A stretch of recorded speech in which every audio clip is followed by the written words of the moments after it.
This is the story of a man named John, whose encounter with something unspeakable plunged his life into an endless nightmare of dread. It all began when he decided to visit an old, abandoned house buried deep within the dense, suffocating woods on the outskirts of a quiet American town.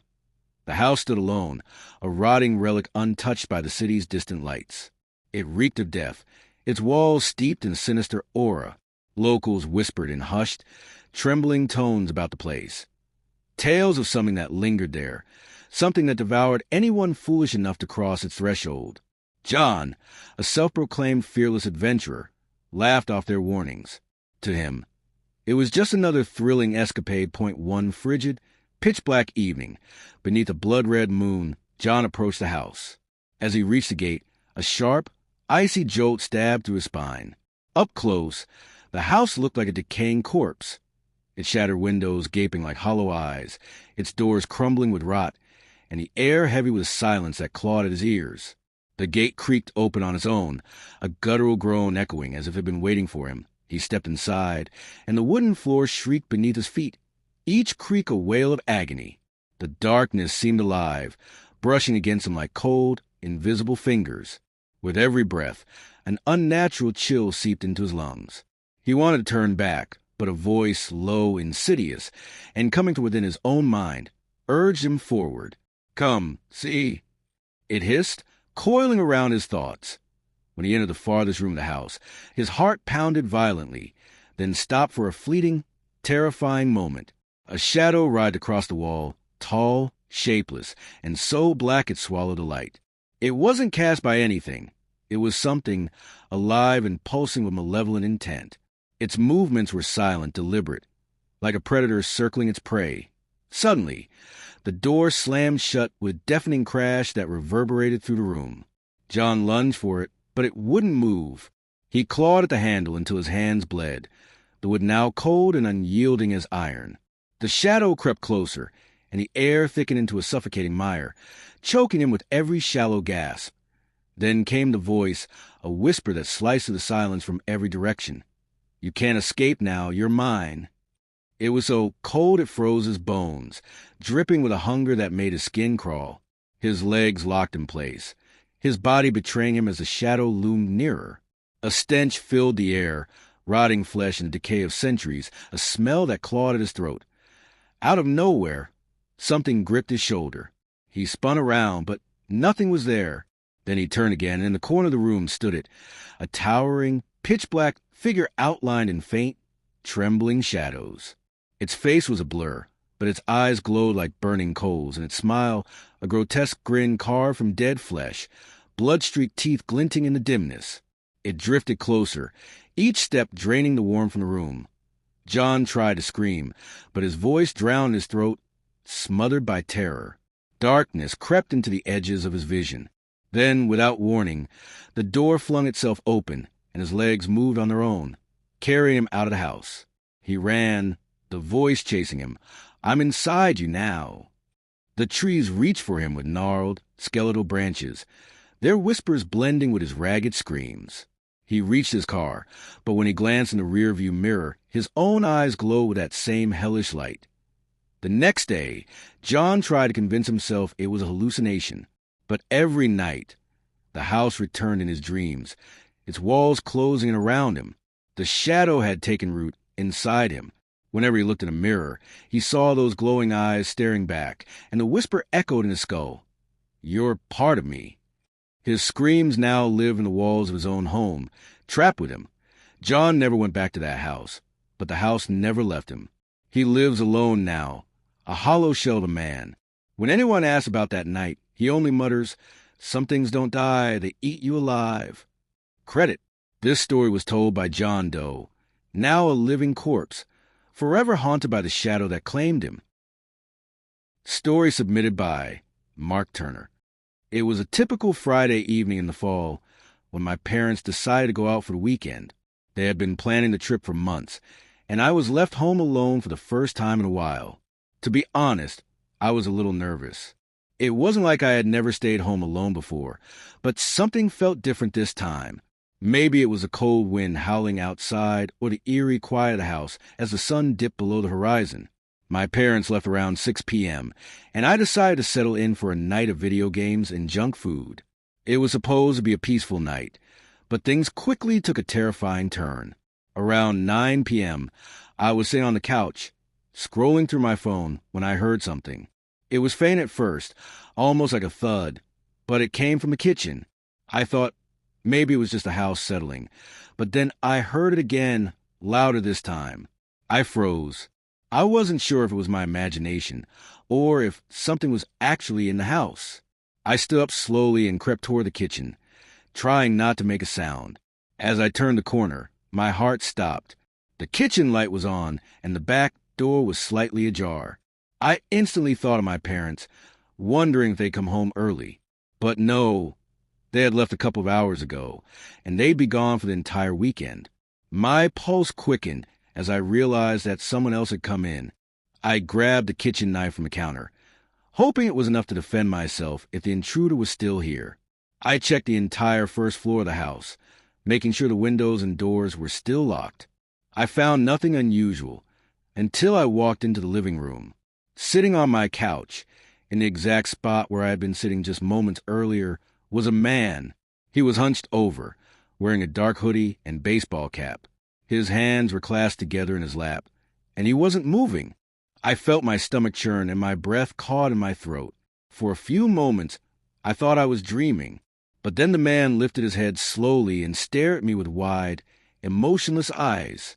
"You shouldn't be here," I managed to say, my voice trembling. The man didn't respond. Instead, he slowly stood up, his movements jerky and unnatural, as though he was deliberately trying to frighten me. I backed away, my hands gripping the knife tighter. "Get out," I said, now more forcefully. The man didn't even flinch. He just continued to stare at me, like a predator sizing up its prey. My fear turned anger, and I moved toward the door, hoping to escape. But as I reached the front door, I heard footsteps behind me. I whipped around and saw the man standing in the hallway, blocking my escape. The last thing I remember was running into the kitchen and grabbing the phone to dial 911. I was frantic, shaking with fear, but as soon as I picked up the phone, the call failed. I looked up to find that the man had vanished. I was alone again, or so I thought. A few minutes later, I heard a knock at the door. My heart raced, thinking it might be the police, but when I opened the door, there was no one there. Just a single message written on the door in red spray paint. Asterisk, I'm always watching. Asterisk, The Lonely House Asterisk. Asterisk by John M. I had just moved into a new house in a quiet suburban neighborhood. Everything seemed perfect. Peaceful streets, friendly neighbors, and a house that was old enough to have some character. My parents had gone on a weekend trip, and I was home alone for the first time. The first few hours were great. I made myself some food, sat on the couch, and watched TV. It was a typical evening, nothing out of the ordinary. But as the night progressed, things started to feel different.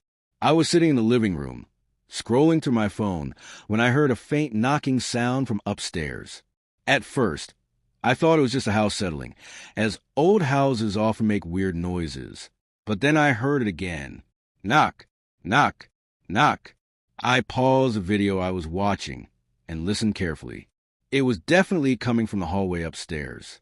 I got up, cautiously walked towards the stairs, and stood at the bottom, listening. Silence. Thinking it was probably just a door creaking or something, I brushed it off. But the knocking returned, more insistent this time. Knock, knock, knock. My heart started to race. I couldn't figure out what was going on. It couldn't be the wind. All the windows were closed. I grabbed a flashlight, my mind racing with all sorts of dark thoughts, and slowly climbed the stairs.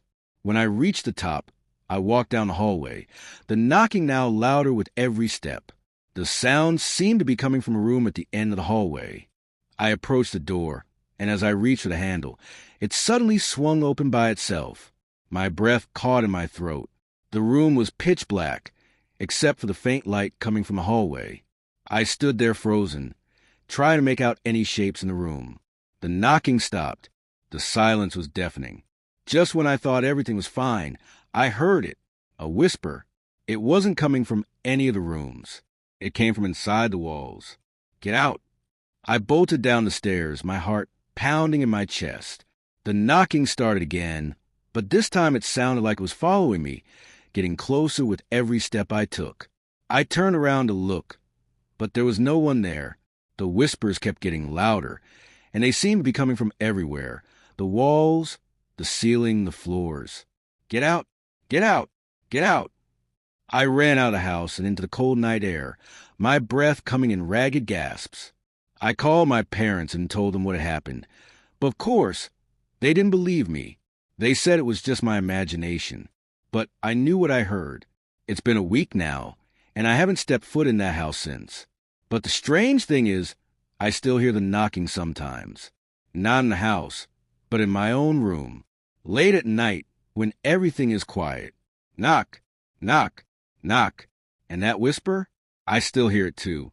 But now it doesn't say, get out anymore. It says, I'm still here. The uninvited guest. It was supposed to be a peaceful evening. I was home alone. The house was quiet, and I had the entire night to myself. But what was supposed to be a calm night soon turned into a nightmare that I still can't forget. My name is James, and I was 23 years old when this happened. It was a Saturday, and my parents had gone out for the weekend. I had the entire house to myself. It was a big, old house on the outskirts of town, isolated from the neighbors, and I always found peace in being alone there. I had just finished a long day of studying and was planning to relax.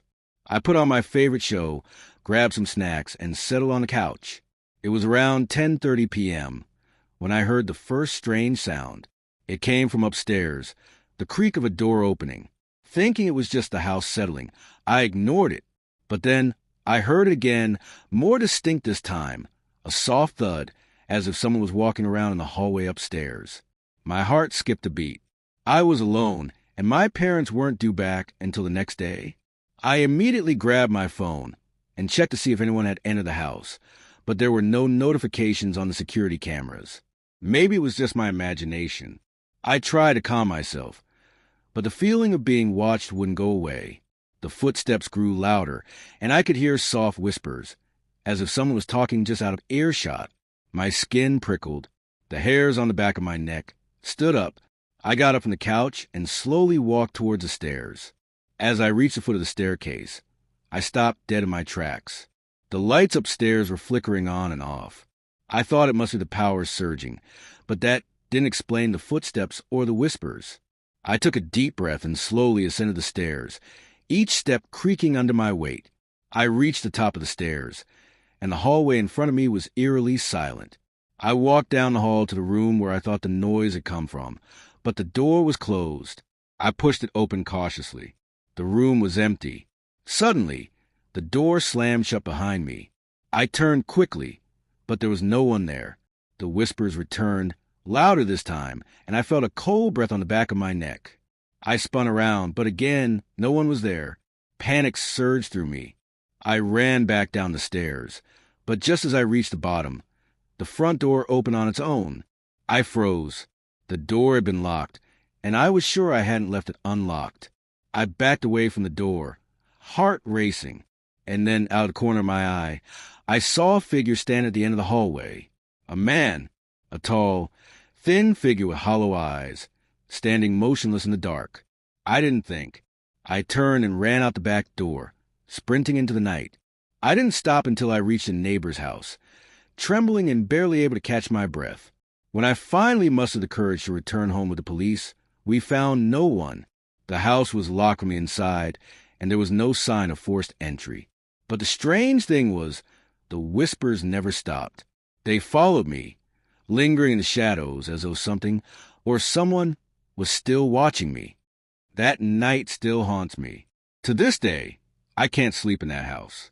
And whenever I'm alone at night, I feel the same eerie presence, like I'm being watched. The uninvited guest never left. It's still out there. ***.